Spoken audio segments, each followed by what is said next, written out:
ஐயப்ப வழிபாடுங்கிறது சாதாரண விஷயம் இல்லை. ஒரு மண்டலம் பிரம்மச்சரிய விரதம் இருக்கிறாங்கல்ல, அவங்க திருவடியை வேற எந்த வழிபாட்டிலையும் தெரியுமா, டக்குன்னு ஒருத்தரை பார்த்தோன்னா விரதம் இருந்தால் காலில் விட மாட்டாங்க. ஆனால் மாலை போட்டுருங்க சுவாமி சரணம்பாங்க. பெரிய மருத்துவராக இருப்பார், அவர் டிரைவர் மாலை போட்டிருப்பார், மருத்துவர் அவர் காலில் வணங்கி சாமி சரணம்பார். அந்த பிரம்மச்சரிய விரதம், புலால் அருந்தார்ந்து இருப்பது, மது புகை அருந்தாது இருப்பது, காலை மாலை குளிப்பது, மனதை ஒருமுகப்படுத்துவது, இறைவனுடைய நாமத்தை சொல்வது இருக்கு பாருங்க, அது உலகத்திலேயே பெரிய விஷயம். சன்னியாசிகள் 365 நாள் செய்கிறாங்க, நம்ம ஒரு மண்டலம் செய்கிறோம். ஐயப்ப பக்தர்கள் ஒவ்வொருவரும் இடைக்கால சன்னியாசி. ஆனால் நிறைய பக்தர்கள் எங்கள்கிட்ட திருப்பி எனக்கு குறுஞ்செய்தியாக அடித்து நொறுக்கிட்டீங்க. அதில் சார் எங்களுடைய இரத்த சொந்தம் இறந்துட்டா நாங்கள் அந்த வருஷம் மலைக்கு போகலாமா, என் மனைவி கருவுற்று இருந்தால் மலைக்கு போகலாமா, நிறைய கேள்விகள். நான் எல்லாத்தையும் தொகுத்து இந்த 5 நிமிடத்துக்குள்ளே என்னென்ன முடியுமோ சொல்கிறேன்.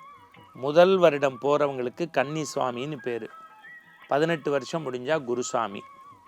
இப்போ 4 வருஷம் ஒருத்தர் மலைக்கு போயிருப்பார், 5ஆவது வருஷம் அவங்க வீட்டில் ஒரு இறப்பு அப்படின்னா போகலாமா கூடாதா.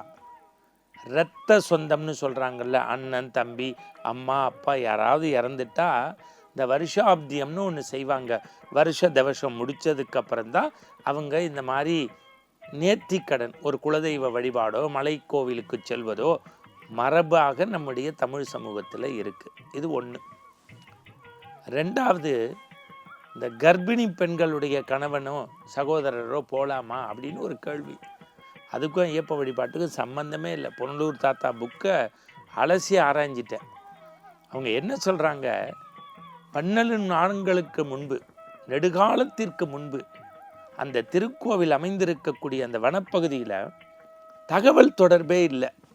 இப்போ நிறை மாத கர்ப்பிணி ஒருத்தங்க, எப்போ குழந்தை பேர் நடக்கும்னு தெரியாது. இவர் சபரிமலைக்கு போயிட்டாரு, அப்போ இந்த அம்மாவை கொண்டு போய் மருத்துவமனையில் சேர்க்கணும், ஒரு உதவி வேணும், இல்லை தகவல் சொல்லணும் அப்படின்னா யாரும் இருக்க மாட்டாங்க. தொலைத்தொடர்பு இல்லைங்கிறதுக்காக அந்த ஆண்டு போகாமல் இருக்கலாம்ங்கிறது தானே தவிர மன சஞ்சலப்பட்டுக்கிட்டே ஒரு இடத்துக்கு போகக்கூடாது.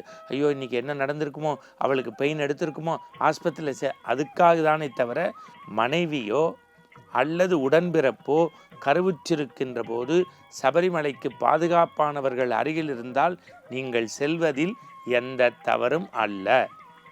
இன்னும் நிறையா பேர் சொல்கிறாங்களாம், சார் நான் 9 மலை போயிட்டேன், நான் குருசாமி. இந்த குருசாமிங்கிறது பட்டம் இல்லை. 18 வருஷம் நிறைவு செய்தவர்களுக்கு ஒரு எண்ணிக்கையின் அடிப்படையில் ஒரு தென்னங்கன்றை வைத்து அவர்களுடைய வாழ்க்கையில் ஒரு மாற்றத்திற்கான ஒரு பெயர் அது. இப்போ எல்லாரும் எத்தனை வருஷம் போகிறோங்கிறது எண்ணிக்கை முக்கியம் இல்லை, நம்முடைய எண்ணம் முக்கியம். ஐயப்ப வழிபாட்டில் இன்னொன்று சொல்கிறேன், கடன்பட்டு ஐயப்ப பூஜை போடாதீங்க, கடன்பட்டு சபரிமலைக்கு போகாதீங்க. உங்கள் ஊரில் இருக்க சாஸ்தா கோவிலுக்கு 1 லிட்டர் எண்ணெய் வாங்கி கொடுங்க அல்லது நெய் வாங்கி கொடுங்க, புண்ணியம். மலைக்கு போகிறவங்க இந்த 10 நாள் விரதம் இருக்கிறது, 12 நாள் விரதம் இருந்து போகிறது கூடவே கூடாது. ஒரு மண்டலம் விரதம் இருந்து தான் நீங்கள் நெய் தேங்காய், அதுக்கு பேர் முத்திரைக்காயை நிரப்ப வேண்டும். நான் திருப்பியும் சொன்னேன், பெருவழி சிறுவழி பாதைன்னு, அதில் நிறைய பேர் புல்மேட்டு பாதையை சொல்லலையே அப்படின்னாங்க. அது வண்டி பெரியார் சாலங்காயம் இந்த மாதிரி போய் அங்கேருந்து போகிறது புல்மேட்டு பாதை.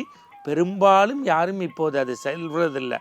அந்த செங்கோட்டை வழியாக போகிறவங்க எல்லாருமே எரிமேலி போயிடுறாங்க, இல்லை வண்டி பெரியார் குமிழி போகிறவங்க திருப்பி எரிமேலி போயிடுறாங்க. புல்மேட்டு பாதையும் இந்த சீசன் சமயத்தில் மட்டும்தான் திறந்துருக்கு. பெரிய பாதை மகர ஜோதி மண்டல காலங்களில், சிறுபாதை ஒவ்வொரு மாதமும் திருக்கோவில் திறந்திருக்கின்ற போது திறந்திருக்காங்க. அதே மாதிரி ஐயப்ப பக்தர்களுக்கு பணிந்து சொல்கிறேன், பம்பையில் தாராளமாக நீங்கள் பிதுர் தர்ப்பணம் கொடுக்கலாம். மாலை போட்டிருக்க போது அது இறைவன் சொரூபமாக நம்முடைய முன்னோருக்கு செய்யலாம். மகர ஜோதி பார்க்கக்கூடிய ஐயப்ப பக்தர்களுக்கு நான் பணிந்து கேட்டுக்கொள்வது, இந்த சில பேர் பெண்களை கூட்டிகிட்டு போகலாமா, இந்த விதிவிலக்கு அதுக்குள்ளெல்லாம் நான் ஆராய்ச்சிக்குள்ளே போக விரும்பலை. நம்முடைய முன்னோர்கள் 10 வயதுக்கு உட்பட்டவர்களும் 50 வயதுக்கு மேற்பட்டவர்கள் தான் போகணுங்கிறத ஒரு சம்பிரதாயப்படுத்தி வைத்திருக்கிறார்கள் என்பது மட்டுமே உங்கள் நினைவூட்டலுக்கு சொல்கின்றேன். ஐயப்பனை பரிபூரணமாக நம்புங்கள். எந்த மந்திரங்கள் தெரியாவிட்டாலும் அறிந்தும் அறியாமலும் தெரிந்தும் தெரியாமலும் நாங்கள் செய்த சகல குற்றங்களை பொறுத்து காத்து ரட்சித்து அல்புரிய வேண்டும். ஐயப்பான்னு சொல்லி ஒரு பானகத்தை நேவேத்தியம் பண்ணுங்க.